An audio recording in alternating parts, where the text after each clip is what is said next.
Dropolter, 8 Billion Genies, and Achtung Panzer, Blood and Steel starter set. This is staying in. Guys, you've known me. You've known me for a long time, haven't you? And I think you'd all agree that I am just a regular average Joe. Oh, Dan, I wouldn't say that about you. I'm one of the common folk. I'm a man of the people, is what I'd say. I think you'd all agree. I think you'd all agree that I am not what you would call a fancy man. Salt of the earth. Yes, exactly. Salt of the earth. That's what I am. But last week, me and my lovely wife celebrated our 10-year wedding anniversary. Congratulations. And we decided to go and be very, very fancy. So we went and stayed in a nice hotel and spa. I went in a flotation pod, which was very, very lovely. And we also did some very fancy high-end Michelin star dining, which was very different to anything I've ever experienced eating. You see, you can tell Dan is a man of the people because he pronounced it Michelin rather than Michelin. I think I kind of fell in like a halfway house there. I think I went Michelin. Peter Bourgeoisie Wellington. I think I threw in the kind of the CH being a shirt, but I definitely kept 3 syllables in there. Yeah, that's true. You did very, very well. You know what's actually funny about Michelin star dining? It's one of those things that when you're a child, you hear that and you think, oh, it's the tyre people. Why the tyre people sponsor it? And then you get a little bit older and you think, that's ridiculous. Yeah, what a silly thing to think. Why would you possibly think that the tyre people are this kind of high-end food thing? And then you get a little bit older and realise, oh, no, wait, it is the tyre people. And I still don't really understand why they're responsible for kind of creating the standard of food. I don't know how I'd feel about going to like a Goodyear star restaurant. Yeah. Well, you say that. So the reason that the history of Michelin is fascinating. Okay. And it's Michelin. Michelin. Mitch and Lynn. Mitch and Lynn from Yorkshire. The history behind it is that they were obviously, they're a very old tyre company, and they were trying to encourage people to use their cars more often to go to on longer journeys, to go on bigger excursions. And one of the problems of the time will obviously have been communication, right? Like there was no World Wide Web, there was no like big phone directory around those sorts of things of like different restaurants and so forth. So what they did is to promote people driving about in their cars and using up their tyres, they created a guide to restaurants that you could go and visit across France. And then that became the kind of de facto standard for all of that, and that's how that spun out of it. And you say you wouldn't have another tyre company doing it. I believe it's I think it's the RAC. The AA have the Rosette Awards. There you go. It's the AA. The AA have the Rosette Food Awards. Because and that's the first thing. I don't know if any of you guys are with the AA, but when you break down with them, that's the first thing they say is they say, I'm really sorry that you've broken down. You're on the end, you're stuck on the edge of the M40 or whatever, but there is a really nice restaurant just round the corner. Yeah, it's extraordinary. It's just a service we provide for you. I'll sort the car out. Now, have you got the 3-course package, or did you just take? I'd love to do an AA tasting menu.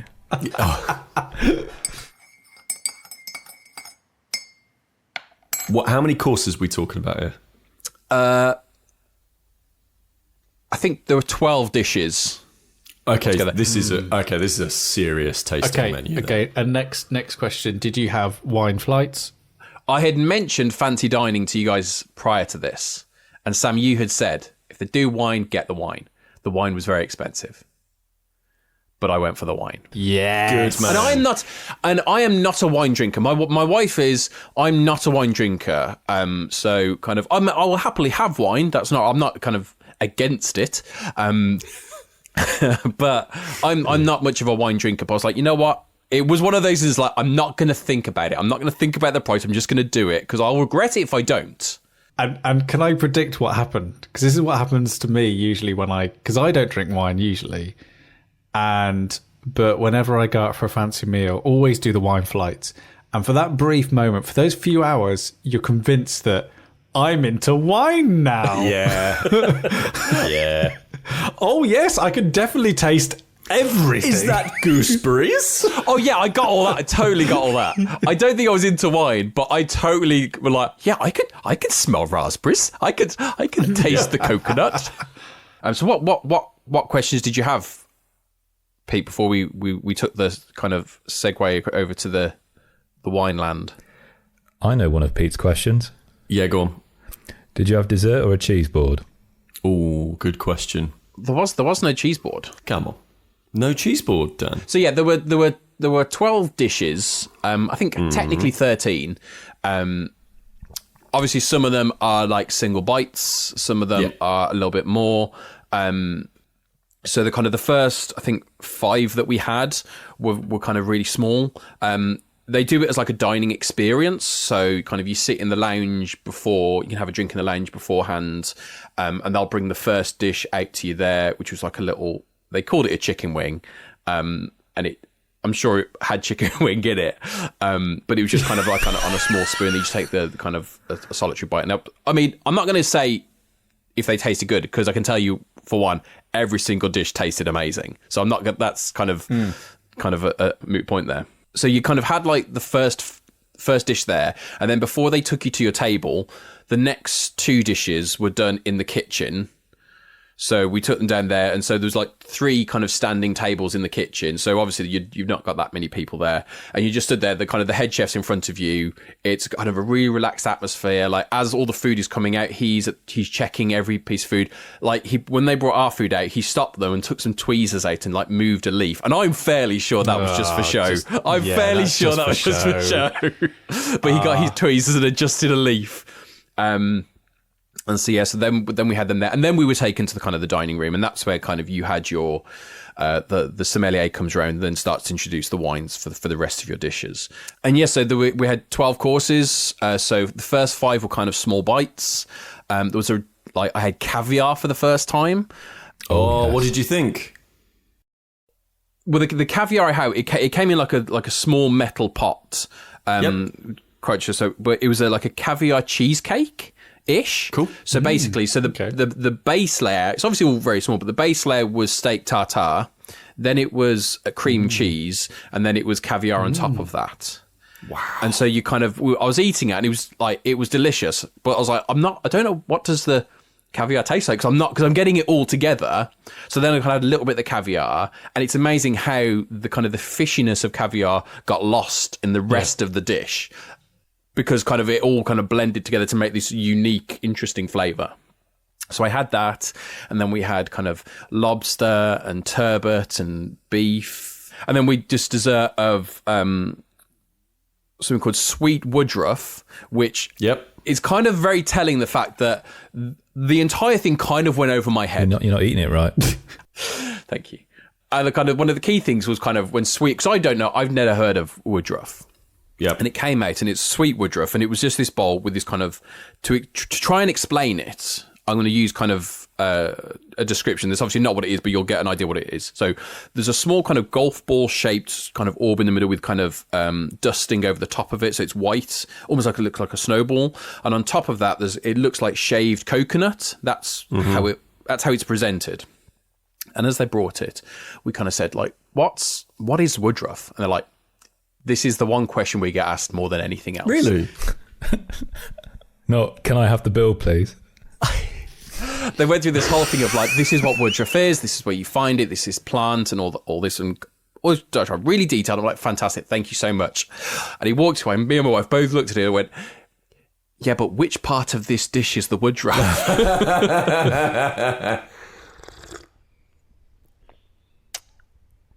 Oh, Sam, tell us about a board game. All right, do you want to know about a board game, do you? I would love to know about a board game. Do you want to know about a game that gives you sweaty palms, or a game about apes in the post-apocalypse? I think by Pete's face, Yeah. Pete wants sweaty palms. I want sweaty palms. I don't want apes in the post-apocalypse. I don't care what they're up to. Have any sweaty ape palms? We can't combine both of them. We can come back to the ape game. Let's build up to it. Yeah, okay, let's build up to it. Because I'm going to be very quick about Dropolter, which I don't think is the best name for a game because it doesn't really describe what it is or much of the theme about it, really. Right. Well, polter is like poltergeist. Oh, I see. It's Dropolter. Yeah. You drop things, and it's to do with ghosts. Yes. So that's the idea behind the name Dropolter. And it's a very small box game from Oink Games. We love Oink Games. My favourites being Startups, Fake Artists. The murder one? The murder one, yeah, In a Grove. In a Grove. In a Grove. What game? Deep Sea Adventures. Yeah, Deep Sea Adventures. Love them. So this is another Oink Games one, and it is silly as heck. If I describe it to you, I think you'll know pretty soon what like the atmosphere in the room was like while we were playing it. You open up the box, and inside the box you find a set of random, very, very random objects. There's a little red cube in there. There's a ring. There's a seashell, a little wooden key, and something that looks like a really tiny sort of Ritz cracker. And there's 6 of each of these small, tiny objects. And so each player around the table, up to 6 people, takes one of each of these objects. You put the objects in one of your hands, and you clasp your hands together, give them a good shake, and then you hold that hand closed with all the objects inside of it. Then someone turns over a card, and on that card will be some of the objects. And what you've got to do is, you've got to open up your hand and get the objects to fall out of your hand, only using the hand in which the objects are being held. Smart. And then once you've done that, it's the first player to pick up this big ghost that's in the middle, will win a tiny little gold bell. And it's the first player to have 5 gold bells in their hand, wins the game. That's brilliant. That's it. That's the game. My first thought is it sounds like a game that was created like, all right, lads, we need another one, and like looking at like the back of the drawer for bits and pieces that have been left over. Can we use this for anything? Can we? A Ritz cracker? What was this? What was this cube? What was this for? I don't know, Frank. Just stick it in there. Okay. They got the pieces and said, okay, how do we make a game out of this? Am I right, Sam? Because I remember seeing this. I think Aircon, that when you get that bell that goes into your hand, and if you then drop that bell, you lose everything. Is that correct? So yes, so this is the twist. You don't lose everything; you just lose the bell. So the fact is, the better that you're doing at the game, the more bells you've now got in your palm. And if you ever drop a bell, you lose that point. So it's one of those wonderful games that has a lot of elasticity to it in terms of when you're doing really well and then suddenly you're not, because you've got more bells in your hand, then they're the smallest of the objects, the more likely it is that as you're sort of like rifling through to get something on the table, a bell will just slip out. And everyone knows it as well because they hear the jingling as it just hits the table. Oh, that's really and rolls towards the centre. Yeah, we had a blast with this game. It's just one of those games that's just very, very silly, very, very easy to sort of explain and show people how to play, but ends up becoming people taking it quite seriously, like people taking breaks in between rounds to like dry their hands. Oh my. Because they were getting very, very sweaty. But isn't that an advantage? If you just open your hand and then just everything's stuck to it. Well, there is part of that which can be, you can actually use that to your advantage. You can rely on like parts getting stuck to you and just flick off the other bits that you want to get rid of in order to win the round. It's remarkably silly, and I think that my board game anxiety probably wouldn't let me take it to a pub to play it, because I'd just be more focused on, right, what pieces are we losing here? But no, I really like it. I really dig it. It's another great sort of Oink Games, and probably one of their like silliest, but yet most approachable. And I presume, Sam, it's in the typical Oink Games box. Yeah, it is in a teeny tiny box, which for the amount of stuff that's in it in terms of, all the different objects is a brilliant achievement. Amazing.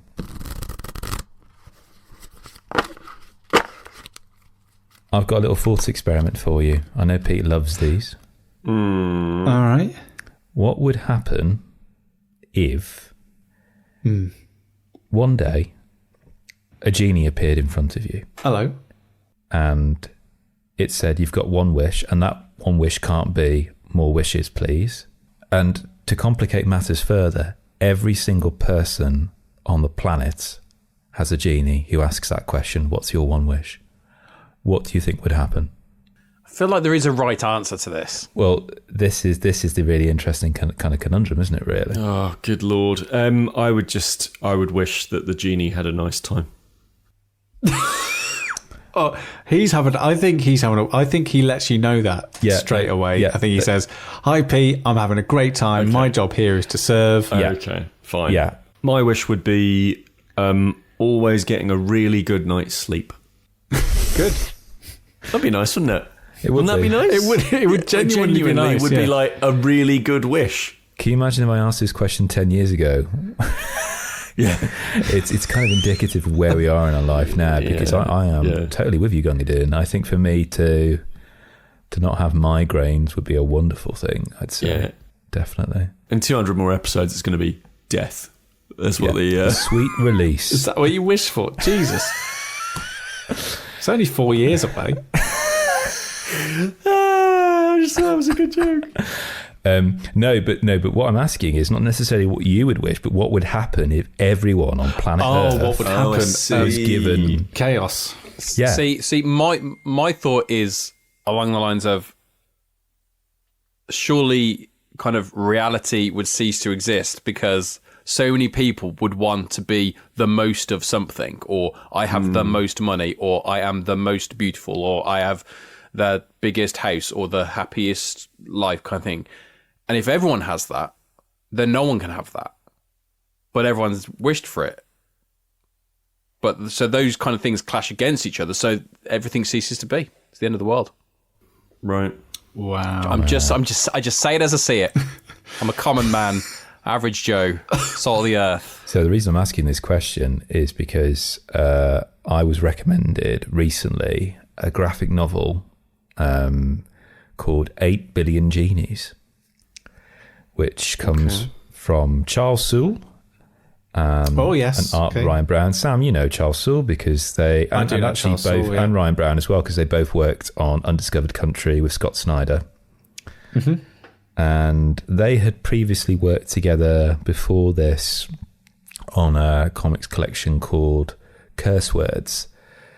And one of the things I like about the way that they both work is they like to start with a very simple idea and just let it run. So, for example, with Curse Words, they said, okay, what if we just had a wizard who was a bit of a dick? What would happen? Right. And then they just kind of play that out in every possible way. So the genus, the origin point is something that is quite simple. What would happen if every single person on the planet was suddenly given the ability to have a wish? And just kind of playing that out. And they realized very quickly for this to become interesting, they had to kind of put restrictions in place, as you kind of pointed out, Sam. One of those being, I've got one wish. I've not got 3 wishes, I've got one wish. So suddenly this really counts now. And also kind of other restrictions they had in terms of how the comic is structured. So each issue is kind of continuing on from an incremental point after G-Day, which is when on Earth these genies appear. So the first issue is 8 seconds, then it's 8 minutes, then 8 hours, then 8 days, I think, and then 8 months, and yada, yada, yada, basically. But it's amazing how much chaos takes place in the first 8 seconds, where there's like tons of Father Christmases. Yeah, because if everyone's getting a genie, that includes children. So kind of children of all ages, they're not going to wish for things that are going to make our world better, perhaps. But it's absolutely fascinating because what happens is the chaos you imagine. Like there's kind of like superheroes and supervillains flying around, like big mecha suits, and there's like kaiju and stuff going around. And then what happens is you get a kind of a lull, and then you've got those people who've chosen to hold on to their wishes. And that's really interesting. It's not those who are just kind of wishing, it's actually those who are holding on to their wishes, and the kind of moral quandaries that occur where people are asking for help who've already used their wishes, saying, come on, look, this person's going to die. Can I just have your wish? And this person's really in this uncomfortable position as a consequence.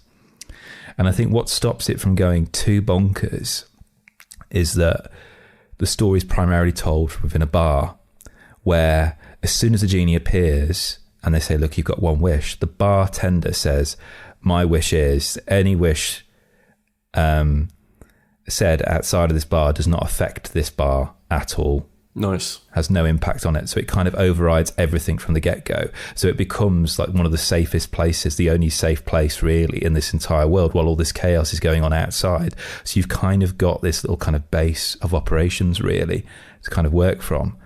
And I'm halfway through it at the moment. It is not disappointing at all. It makes me really, really want to reread Undiscovered Country, which again had a really bonkers premise. Didn't it, Sam? Where basically, I think the US just closes its borders. What is it, like 100 years or something?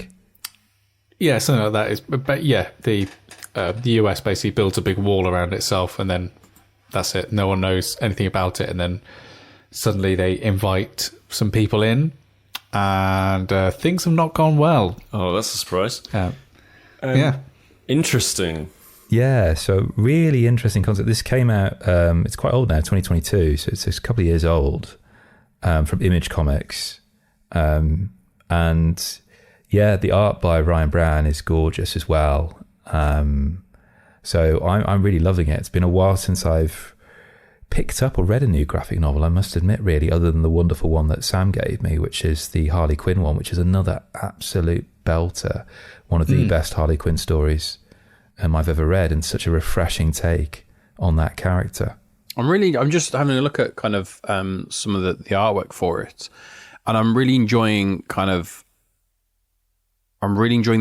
range of artwork it seems to be covering. It's not sticking to kind of one style, and how it's using inspiration from other areas, and like some variant covers, like limited edition ones. There's one here of like 8 Billion Genies done in the same design as Super Mario Brothers 3, kind of with Mario kind of flying through the air, but with the genie flying through the air. So it's still the yellow and the blue and stuff. So it's really interesting that they can be quite playful with a lot of the artwork that they're using.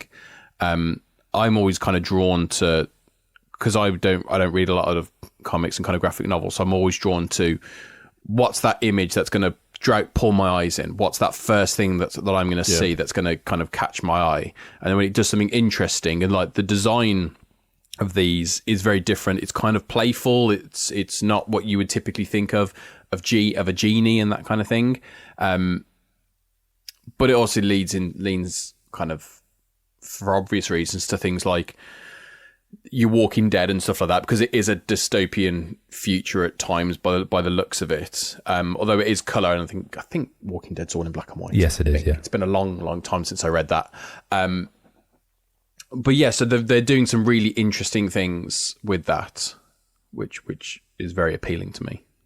Talking about genre, like what we talk about here, is this science fiction? Is it magical realism? Is it fantasy? Is it just straight up like a mystery? Is it detective? Like It's a really interesting question. Like, I have characterized it as science fiction because it's really kind of leaning into it's trying to ground it in some way and trying to kind of gauge, okay, how would humanity kind of respond to this kind of interesting kind of wrinkle? How would it do that? It genuinely feels like, and that's the kind of thing that's kind of unnerving about it, really. You could imagine this happening exactly the way it says.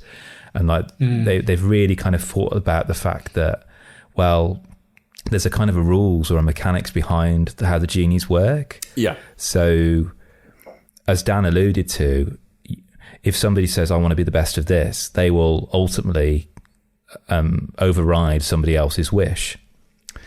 And it becomes quite telling in the story where they have this part of the world where if somebody wishes for a dead person or a famous person to be here, like they will there appear, but the moment the person who makes the wish dies, they also disappear after a while. So it's almost like they spawn somewhere else because they may appear in somebody else's wishes.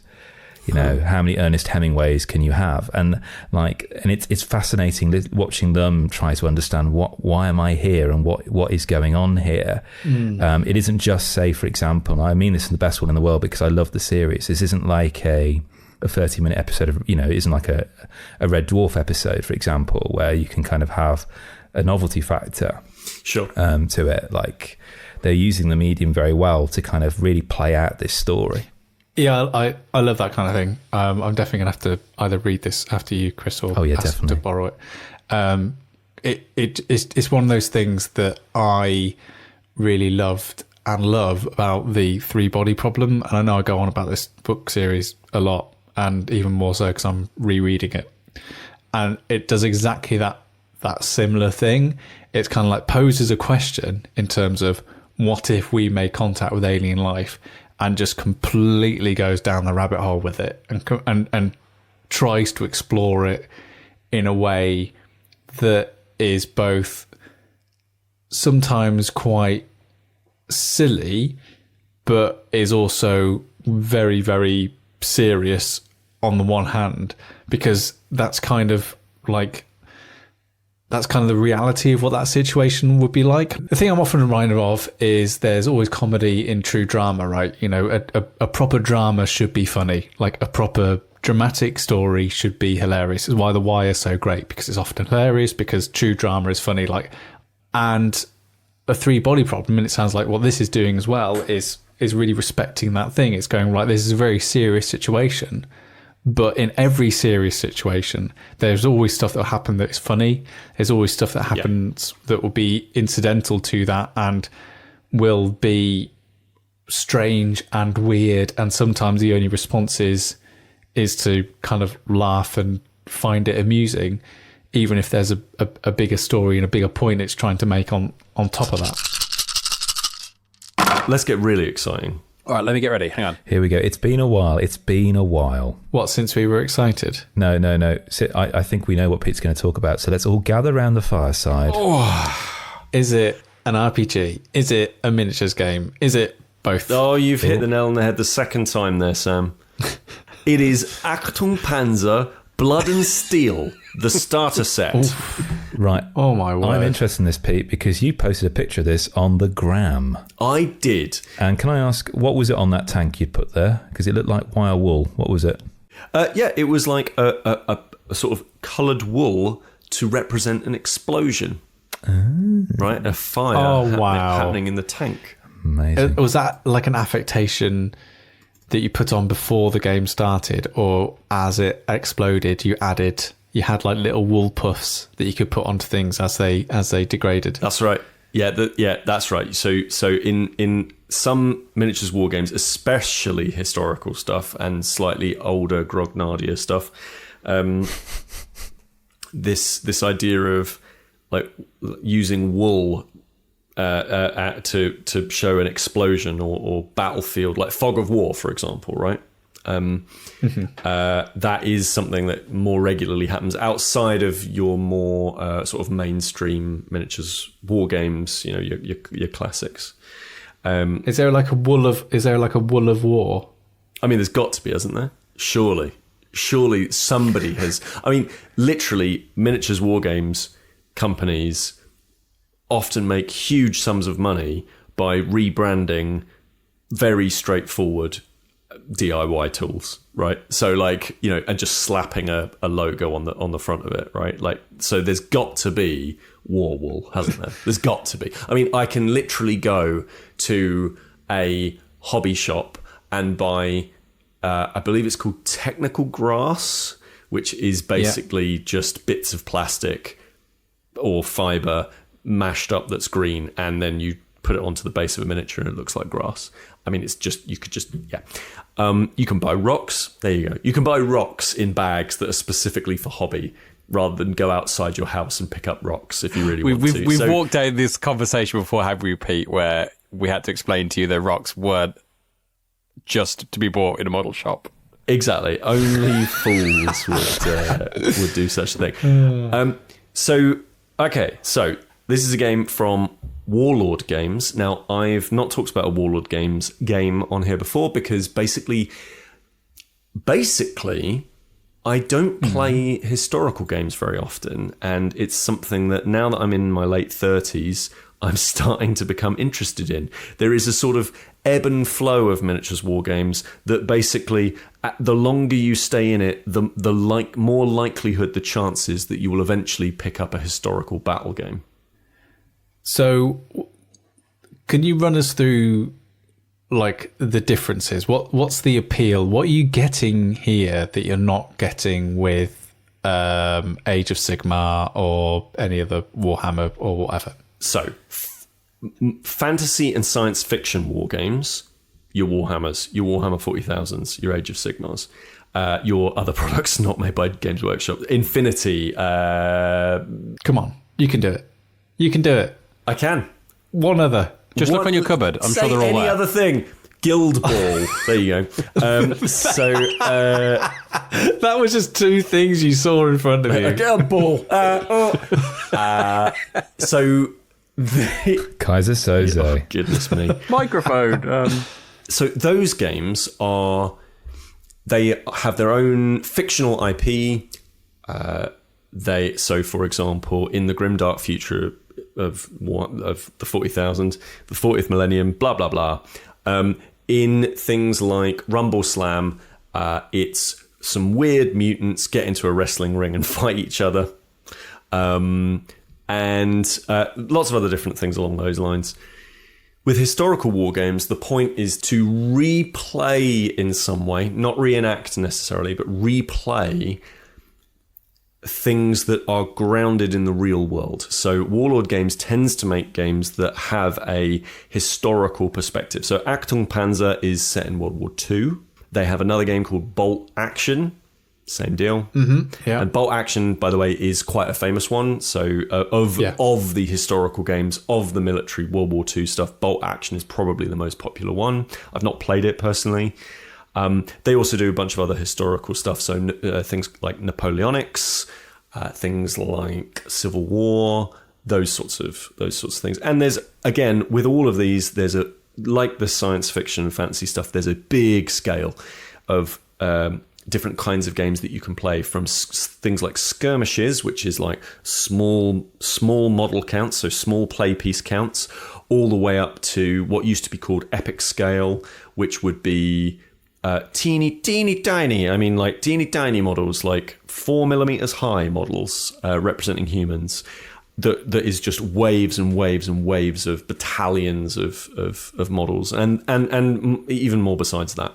The other thing is, specifically with World War II, I find World War II to be, as a theme, I find it not very appealing, especially when it's competition, like competitive. So, and the reason is obviously because like it wasn't that long ago, right? It was like 80 years ago, and it had some really, spoilers. World War II was a big deal, and I think that playing in that world is, I think you have to be really careful with. You can't just like go really, really hardcore into, oh, it's silly World War II, ha ha ha ha ha, because it would be like setting something in silly Gulf War, it's just disrespectful to me.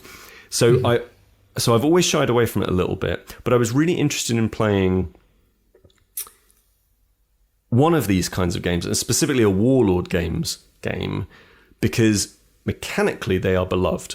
And I was like, okay, well, a friend of mine bought the Achtung Panzer starter set, and I thought, and they basically said, well, would you be interested in playing? I was like, yeah, okay, go for it. So I didn't have to do any prep. Here you go. That's the number one thing. Didn't have to do any prep. Yeah. So all the models were made already. All the scenery was ready. First requirement of this game, Have a friend who does all the work. Oh, Dan, I mean, you say that, but that is quite literally one of the best ways to get people into miniatures war games. Like, you basically go, I've done all the work. Would you like to play this? And you go, yeah, all right. This is why you're such a good enabler, Pete. Exactly. So It hasn't worked on us yet. I mean, it worked on Sam. So basically, it'll work on Kris soon. Just need the right Lord of the Rings release. So I'm your white whale. yeah, I know. Yeah, you are. So basically, his name's Aaron. He set the game up, and we started playing around with it. And I was also playing against my opponent, Stu. So Stu and I were playing, and Aaron was what we like to call rules lawyering. And that is where the rules lawyer is the person who is in charge of making sure the rules are being run, because miniatures war games can often be quite dense and complex, and there's quite a lot of, okay, if you do this, then do that, and if you do this, then you do this. So this is the second rule, Pete. You have a friend who sets it all up, and a second one to do just to tell you all the rules. No. Wow. So Aaron was the person who set it all up, learned all the rules, and didn't play with us. That is a friend. That is. Yep. Although I do quite like the idea of that rule, because sometimes actually I love a game for the sake, I don't mind them necessarily playing it. I just love being in the atmosphere while it's being played. Exactly. And I also enjoy rules lawyering. It's the sort of thing that you get out of GMing as well. Like, you're running the universe, right? Yeah. So Stu and I, basically, both of us played miniatures war games for a long time. He's played some historicals before. And good Lord, this is a really well-designed game. Like, a really well-designed game. And by that, I mean, it actually feels incredibly faithful to the feeling that one can imagine of strategizing around tank warfare, because this is what the game is about. So so this game is it doesn't involve foot soldiers at all. It only involves military vehicles. So in the starter set, you get 3, I'm just going to call them British tanks. I don't know what they were. And you get 2 German tanks. You were deep in the lore. Yeah, absolutely. The 2 German tanks you get, I think, are Panthers. I think they were called Panthers. So I was playing as the Germans because my opponent... Say no more. Yeah, exactly. Someone's got to. Yeah, someone's got to. So all of these tanks and stuff like that, they do fit into the bolt action game as well. So if you wanted to play with using those in bolt action, this is kind of like almost a gateway into bolt action, I would say. But I think I don't want to do it a disservice, because I think this game stands on its own as a tank warfare game that I think bolt action might not necessarily actually cover in quite the same level of like authenticity, I think. So how this works is that it's I go, you go. I basically do the thing with one of my tanks, and then you do the thing with one of your tanks, and then it comes back to me, rather than I do all of my pieces, and then you do all of your pieces. So like chess. Mm-hmm. So like chess, what a single piece moves each time, rather than all of your pieces. But unlike Blood Bowl. Unlike Blood Bowl, yeah. Absolutely. So there is... Now, I've not seen it, but there's a game called... Is it called Inglorious Bastards? Is that what it's called? Is that the one where they're in the... Is that the one when they're in a tank commanding bit? Oh, gosh, it's been a while since it's done this. There's a film called Fury. You're thinking of Fury. I'm thinking of Fury. David Ayer's Fury. So I saw a trailer for Fury once, and I didn't watch the movie, because I just thought, oh, that sounds like a terrible time. The best tank film is Lebanon. Okay, cool. So there is... You'll know then that tank warfare is basically a distillation of the trench experience, which is basically boredom, sheer terror, boredom, right?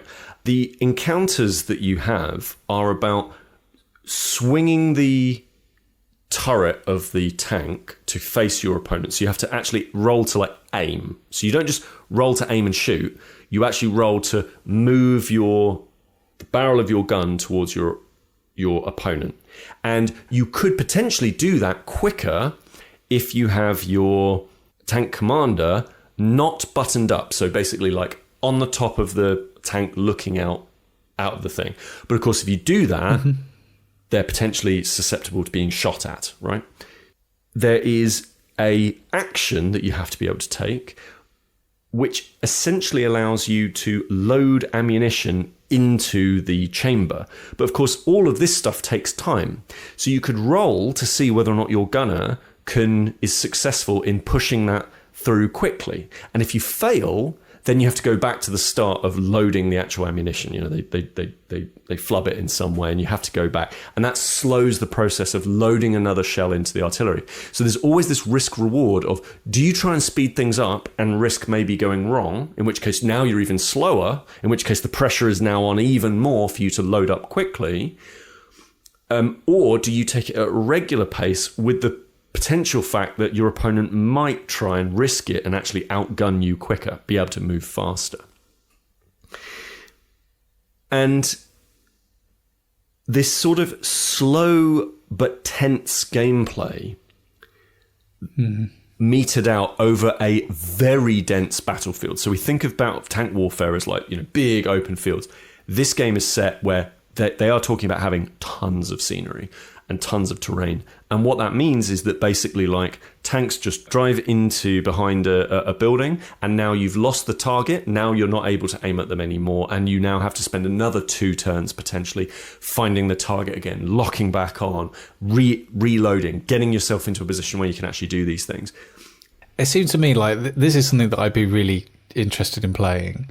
However, I feel like there's a possibility for a lot of inherent frustration. Yep. I think that one thing in games that really frustrates me is the feeling of, right, you spent a lot of time building up to a specific moment. You've done everything. Yep. You've done everything right, Yep. and being in the right point Yep. at the right time. And then for whatever reason, you get taken out, or part of your plan gets completely scuppered by something else the other player does, and it's going to take an age for you to course correct that as a decision. And I know that is quote unquote simulating a real life sort of attribute to whatever it is you're controlling, but it's also bloody frustrating. Oh yeah, it's frustrating, super frustrating from a gameplay perspective. Yep, super frustrating. So how much does it is when you're talking about this as like an historical experience? What affordances does it make to actually make it a good game to play, or is it just trying to give that simulation experience? So how does it deal with that? The answer is it leans into that hardcore. So the way that the dice involved are D6. Most successes are on 5s. So actually, you are not likely to do the thing that you want, right? That means that every single time that you load something into the ammunition, every single time you decide, I'm going to take a shot, right? You know it's going to take you a couple of turns potentially to reload another shot. So you damn well better make that shot count, right? And so the idea is you are essentially staring, quite literally at times, staring down the barrel of a gun, going, okay, they've spotted me, they've seen my tank, I'm slightly behind. Do I take a snapshot now and hope that I hit them? It's highly unlikely, but maybe I'll get lucky.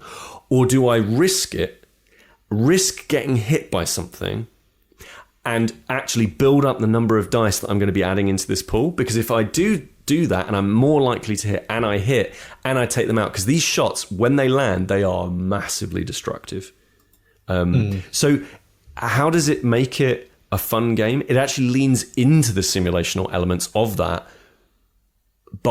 and provides ways of mitigating for that chance to miss by giving you opportunities like aiming, locking on, putting certain things in place. This may say a lot about how I would envisage myself playing this game, but can you like blow up like buildings and stuff? Right. So that's one of the other really cool things.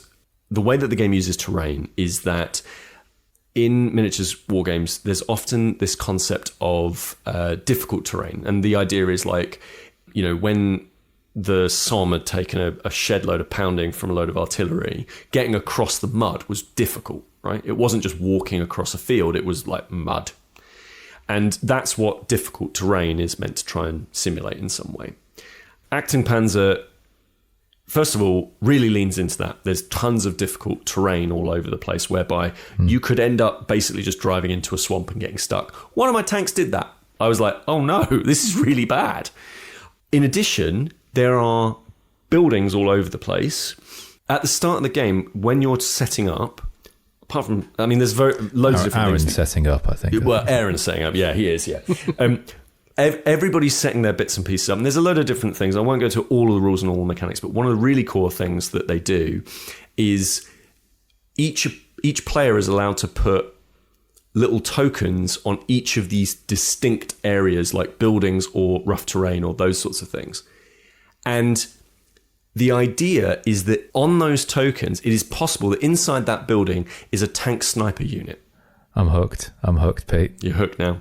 Here we go. We're straight in. He's there's a sniper. So there's a tank sniper unit inside that building, and your opponent can reveal that.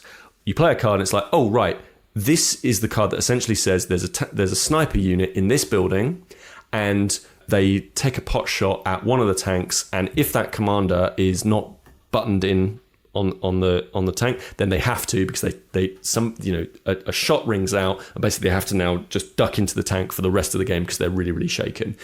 But if you're about to roll into that building and you're thinking to yourself, oh, my opponent's got a bunch of cards in their hand, they haven't played some of them, it looks like they're trying to set me up for a pincer movement into this building, and then you could waste one of your shots, because again, all of this is going to take you time. You could fire at that building, and then there's nothing in there. But there might not have been anything in there anyway, because your opponent might not have had anything, right? So it's that pushing your luck thing of staring down the barrel and going, right, well, okay, I'm just going to drive past this. I'm not going to waste a shot because I need to keep hold of it because Jerry's just over there and I need to make sure that, I'm putting a shell into him, right? It's phenomenal. The starter set itself is really, really cool. It comes with a bunch of tanks. It is a true starter set in so much as it is all you need to get going. It is very good. It is an astonishingly good historical war game that I think has really made me think to myself, okay, mechanically I love this. Theme, bit tricky, but I think the way that it handles tank battles in that sort of respectful, authentic way, I think is a really lovely entry into that genre. I do just want to swing around, albeit briefly, to the game of apes that Pete didn't want to talk about, but I'm did. Ready now. Are you ready now? I mainly want to talk about it because Kris is coming to my house for some games this weekend, and I think there's 6 of us.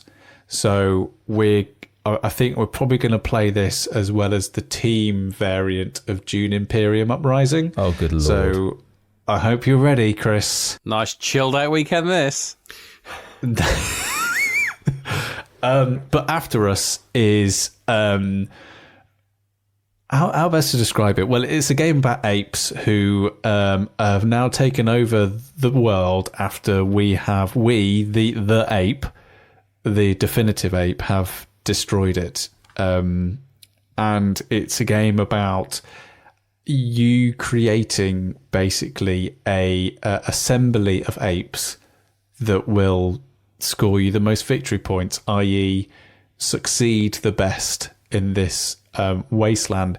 It's a bit like what if Horizon Zero Dawn or Forbidden West, but Aloy was an orangutan rather than a human. So it's a deck building game with art by Vincent Dutray, and it's designed by Florian Siriex, who has also made another game that I'm going to speak about in a couple of weeks or so, called Stomp the Plank, which is my son's new favourite game, and it's excellent. But yeah, so after us, it's a strange little deck builder, and I say little because it's really quite speedy. It's very, very nimble on its feet after us, and you wouldn't really necessarily think about it looking at it, because looking at it, it looks quite complicated and it looks like there's a lot of moving parts to it. But really, every time I played this game, we've been able to, even up to player counts of up to 5, even like 3 and 4 of us, we've really been able to get through it quite quickly. But it does look on the surface like it is more complicated than you think it is, because how the game works is each card has a series of little frames on it, so small black boxes. And in those black boxes are certain things. They will either give you resources, they will either allow you to exchange resources for victory points, or they will allow you to exchange other items, or ask you to have certain things in your ape assembly in order to get access to other things within the game. And how the game works is when you draw your hand of cards, like you do with many deck builders, you're not asked to play them per se. It's not like talking about Dune Imperium. It's not like Dune Imperium where you're kind of having to use, one part of a card to do an action and then using another part of the card to buy more cards for your deck. What you're actually doing is each player creates a tableau out of those cards in front of them. And that tableau is basically marrying up cards and moving them around in order to close frames and create combos of different cards in order to create the most effective assembly of apes. An assembly of apes that, by moving the gorilla there and the orangutan there, will mean that when you trade in 3 flowers, you're getting 10 victory points rather than 5. And, this card's great because if I put this card next to this card, it means I don't have to exchange anything to get victory points. I just get the victory points. And what that means is that After Us has this incredible flow where it's almost like a real-time deck building game, because you can just do everything simultaneously. There's no waiting around for anyone. There's no real sort of watching what someone else is doing, or that thing in deck building games where someone goes, and then I do this, and now I'm doing that, and now I'm doing this, and because of this I'm doing that. Like, there is none of that in this game at all. 2 things. One, a group of apes is called a shrewdness of apes. Oh, right, okay. And second, player interaction, because for me, I'm so glad you said that about the fact that you kind of go into your own little world with this, because yes, there's Vincent Dutrait's art here, which is obviously a massive pull for this, and a lot of people are drawn to it because of that. But what actually really, really appeals to me is just rearranging the cards in front of me to get those boxes that overlap and only score if they kind of connect perfectly with another card. That for me is the real kind of lure of this, really.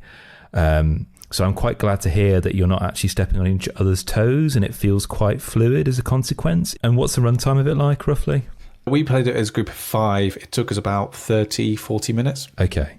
Because the thing is it's a bit like Nun Attack, the game we played at Aircon. Yeah. Like, this game is throwing points at you. Again, going back to Dune Imperium. You win Dune Imperium when you get 10 points, and that will probably take 2.5 hours. You win After Us when you get, I think, 80 points, Brilliant. And that's taking only about 40-45 minutes. Like, you are just being overwhelmed with points in this game. And because you're always the arbiter of that, it just feels always rewarding that you put these little frames together, and then it's kind of like you look at the frames and see what's complete, and you go, right, now here I go, I need to pick those flowers up, I need to pick up these fruits, I need to pick these grains, or that's 10 points, or this is 15 points. And everyone around the table is kind of like reaching in, picking up things, moving counters, moving things around, and the whole table is active all the time, and it's quite a wonderful little shared experience that you're going through. And there is a small bit of player interaction. There is a bit of the game which, when I read the rules, I thought, no, that feels a bit useless, and I didn't really understand it. But the more I play the game, the more I've understood. It's one of my favorite mechanics. And basically, it's this mechanic that before you buy a new card from the shop, you have to commit to what you're going to buy. So are you going to buy a chimpanzee? Are you going to buy an orangutan? Are you going to buy a gorilla? Or are you going to buy a mandrill? And you have to commit to that before you buy it. But each commitment that you make has a power associated to it. So, for example, if you commit to buying a chimpanzee, you can take one of your completed frame combos for a second time. You can basically repeat an action. If you commit to buying a orangutan, you will get some energy for doing that, and you can use energy to buy things in the shop. But what's wonderful about that is you can, for the cost of some energy and some resources, you can copy the bonus actions of the players either side of you. Oh, interesting. So there's almost a kind of a Seven Wonders vibe to that, to a degree. Yeah. So there's this risk reward thing, because it's just like, right, I really want to buy a mandrill, but I really want to be able to take a certain action again. Or I really need energy, but I don't really want to buy an orangutan.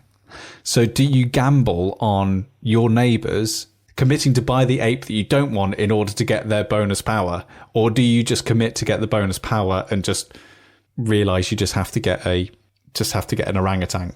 What really impresses me about After Us, and I don't know why games don't do this more often, and I think it's the one thing that really gives this game its sort of zip, its vim, is that it's very overt and it's very, very clear what each ape adds to your deck. Okay. And it's in the rule book and it's printed on the shop in front of you, that if you want energy, you get orangutans. If you want victory points, you get mandrills. If you want to have the option to repeat turns, you buy chimpanzees.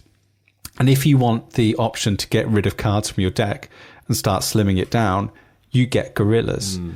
And it means that you can really pick a strategy from the get-go and just go, right, I just need energy. I'm just going to focus on getting energy because energy allows me to do this, and that means I can just go. Or I'm really struggling to do something.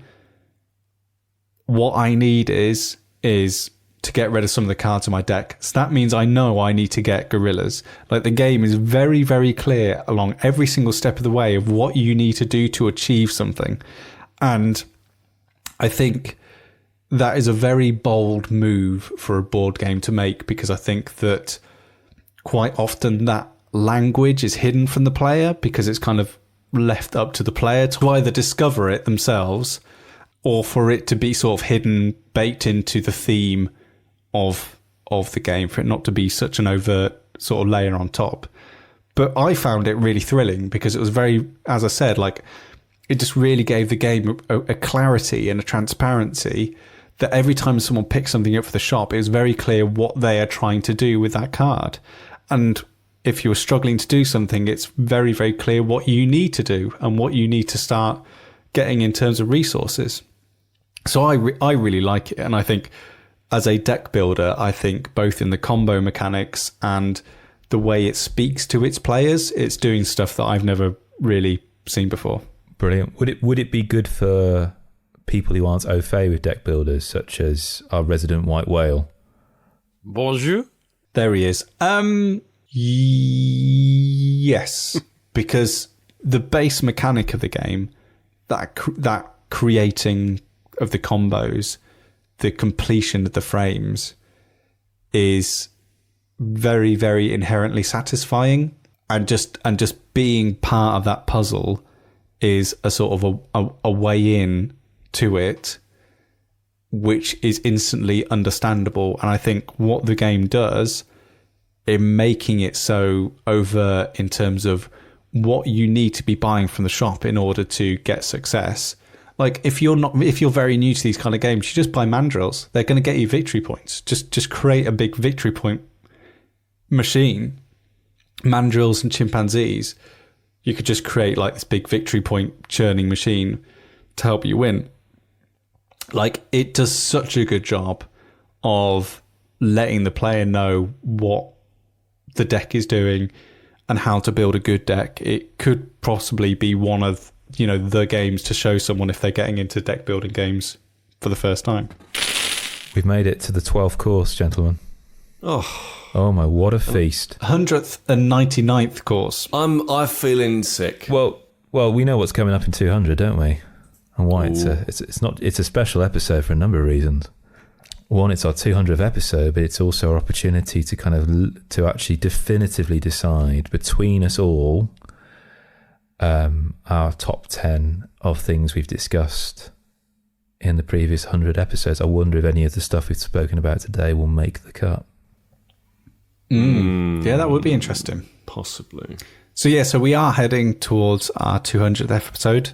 If you remember the first... God bless you. You're better than us. Yeah. But if you think you know what should be in our definitive top 10 of the last 100 episodes of the Staying In podcast, then let us know. stayinginpod@gmail.com. Let us know what you think should be in there. You can also tell us on our favourite social media platform, Instagram. It's official. You can say, hey, I reckon it's probably this one, for like maybe a picture that we put out or something. But honestly, just drop us a line. And here's the other big thing. With our 200th episode coming up, we don't ask a lot of people.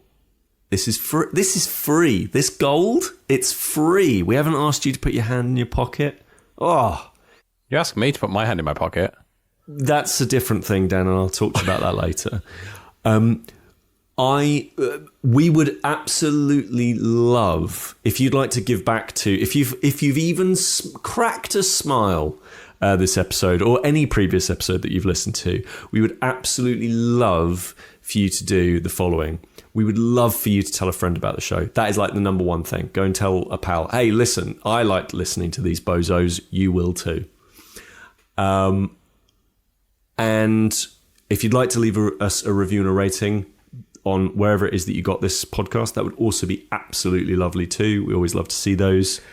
And at Staying In Pod is pretty much our handle for everything. Anything. If you just type that in blithely into somewhere online, you'll find something connected to us. Absolutely.